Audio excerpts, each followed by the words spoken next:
एक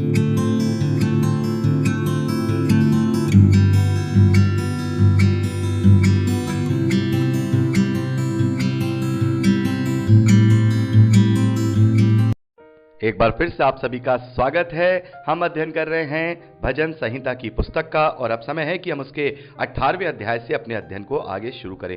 तो मेरे प्यारे भाई बहनों, इस 18वें अध्याय को जब हम पढ़ते हैं तो इसमें 50 वचन पाए गए हैं और ये दाऊद के द्वारा एक मुक्ति गान के रूप में भजन गाया गया है, धन्यवादी के रूप में। और इस भजन को हम देखते हैं दूसरा शमूएल उसके 22वें अध्याय में। यही भजन हम देखते हैं वहां लिखा हुआ है, जब राजा दाऊद सारी जो विपत्तियां थी, जो उसके ऊपर परेशानियां थी, उनसे जब वो मुक्त हो गया है तो उसने परमेश्वर के लिए धन्यवादी के रूप में इस मुक्ति गान को गाया है। इसमें उसने सारी उन बातों का वर्णन किया है कि कैसे परमेश्वर ने बड़ी सामर्थ्य के द्वारा उसका सहायता की, उसकी मदद की और वो उन सारी विपत्तियों में से निकल पाया है। तो एक तरीके से देखा जाए ये 18वां अध्याय जो है धन्यवादी के रूप में ये भजन है, मुक्ति गान के रूप में ये भजन है। लेकिन इसकी जो कैटेगरी है, जैसे मैंने आपको बताया है, इसकी कैटेगरी धन्यवादी के भजन में नहीं आती है, यानी कि थैंक्स गिविंग के भजनों में इसकी कैटेगरी नहीं आती। इसकी कैटेगरी प्रभु यीशु मसीह के लिए भविष्यवाणी की कैटेगरी में आती है।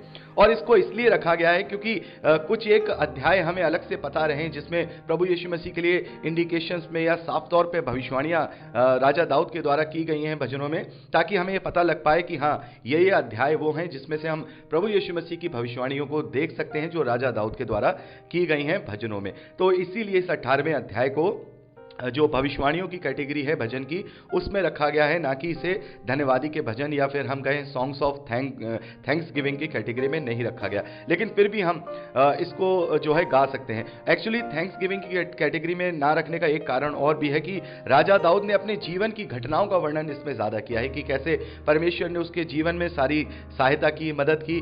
तो एक तरीके से ये इंडिविजुअल मुक्ति गान का कहेंगे, इंडिविजुअल मुक्ति गान या इंडिविजुअल मुक्ति गान का धन्यवाद है, इसीलिए इसको जो धन्यवादी की जो भजन है उसकी कैटेगरी में नहीं रखा गया।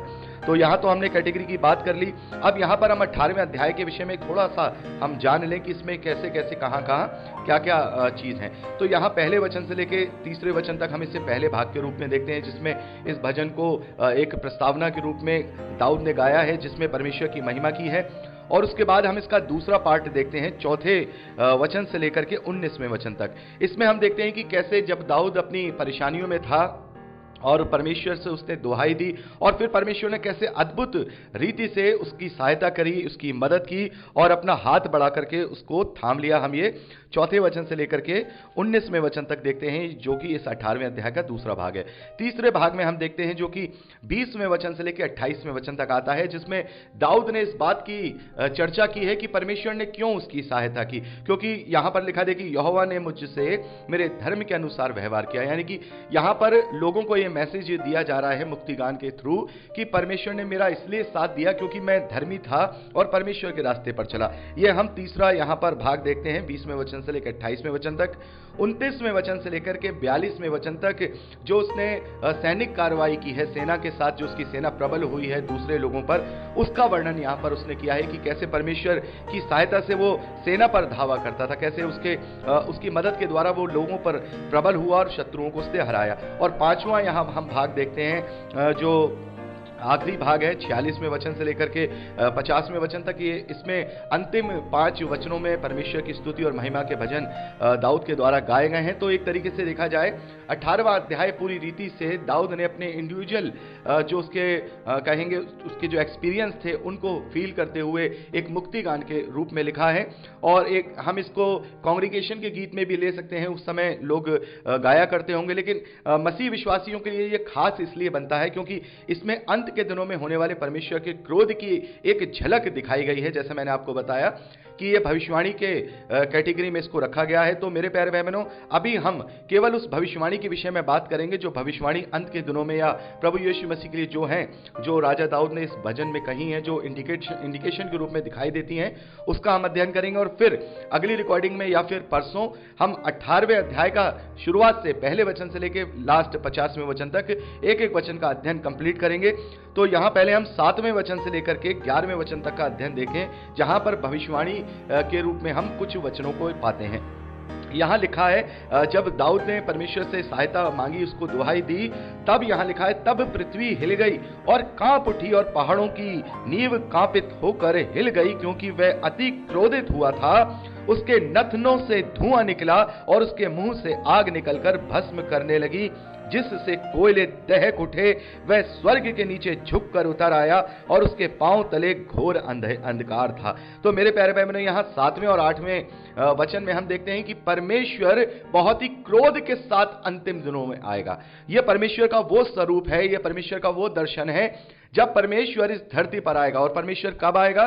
प्रभु यीशु मसीह के रूप में ही। और प्रभु यीशु मसीह का जब द्वितीय आगमन होगा, और हम पढ़ते हैं प्रकाशित वाक्य में कि कैसे पहले क्रोध की बातें, परमेश्वर का क्रोध, उसकी विपत्तियां इस धरती पर दिखाई देंगी। हम 6ठे अध्याय में उन 7 मोहरों को खोलने का वर्णन देखते हैं प्रकाशित वाक्य में कि किस प्रकार से धरती कांप जाएगी, बड़े बड़े भूढोल होंगे, बिजलियां कांपेंगी। यानी जब परमेश्वर अपना न्याय चुकाने आएगा तो सब कुछ कांप उठेगा, सब कुछ, पहाड़ों की नींवें हिल जाएंगी और अपना क्रोध वो लेकर के आएगा। और जैसे हम प्रभु यीशु मसीह के विषय में देखते हैं, वचन कहता है कि प्रभु यीशु मसीह पहले तो पाप उठाने आया था, बड़े ही दीनता के साथ, नम्रता के साथ उसने हमारे लिए कोड़ों को खाया, वहां अपनी बेइज्जती को सहा और हमारे लिए वो बलिदान हो गया।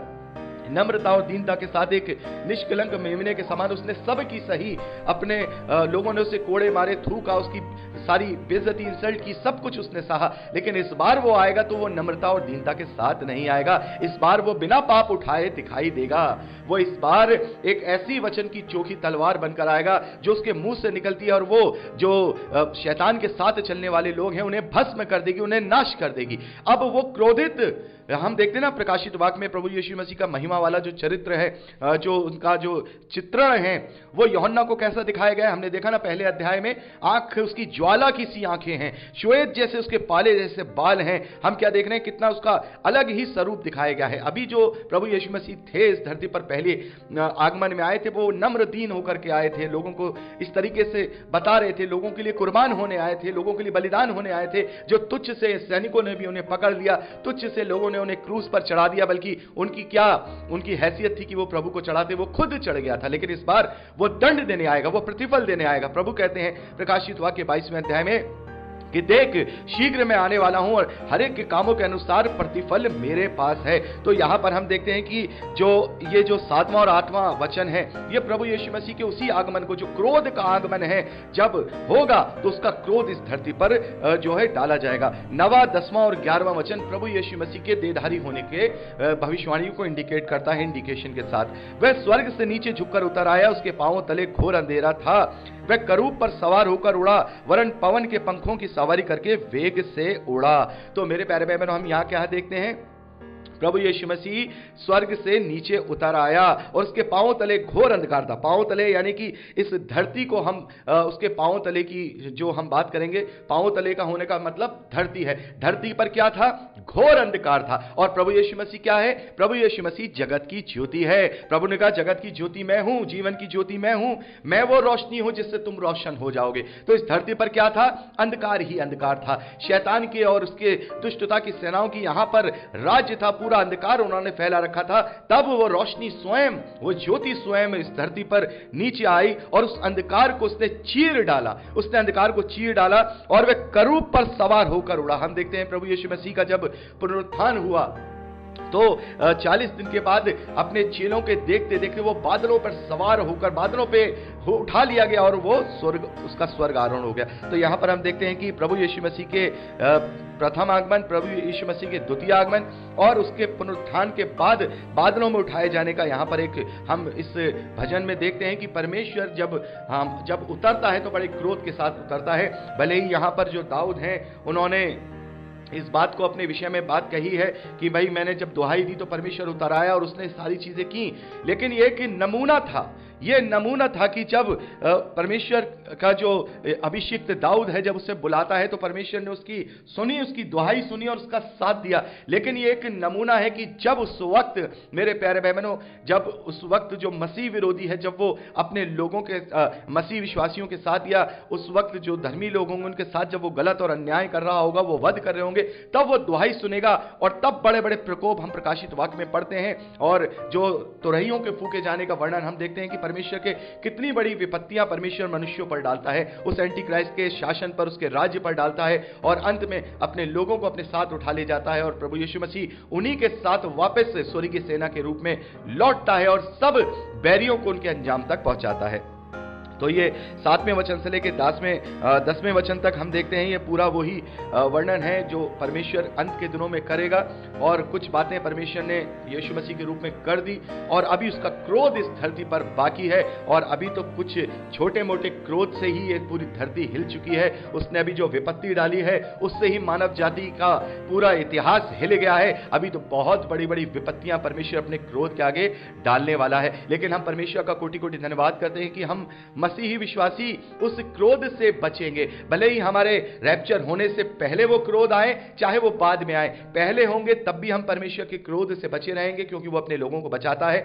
बाद में होंगे तो भी हम परमेश्वर के क्रोध से बचे रहेंगे क्योंकि पौलुस कहते हैं कि परमेश्वर ने हमें क्रोध के लिए नहीं बल्कि प्रभु यीशु मसीह में होकर उद्धार के लिए ठहराया है। तो मेरे प्यारे भाई बहनों, यहां पर हमने जो एक तरीके से जो भविष्यवाणी के रूप में जो बातें हैं वो यहां पर हमने डिस्कस की हैं, जो 7वें वचन से लेकर 10वें वचन तक हम पढ़ते हैं। प्रभु यीशु मसीह और अंत के दिनों में होने वाले परमेश्वर के न्याय का एक झलक, एक इंडिकेशन यहां पर पाया जाता है।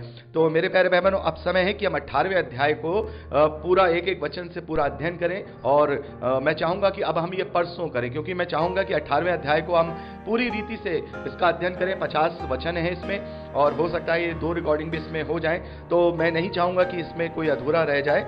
और अब हम परसों 18वें अध्याय पहले वचन से ही आगे का अध्ययन शुरू करेंगे। तो मेरे प्यारे भाई बहनों, आज के लिए इतना ही। प्रभु आप सबको बहुतायत की आशीष दे, अपने वचन में दृढ़ करे, यीशु के सामर्थ्य और पवित्र नाम में आमीन। Praise the Lord. जय मसीह की। खुश रहिए।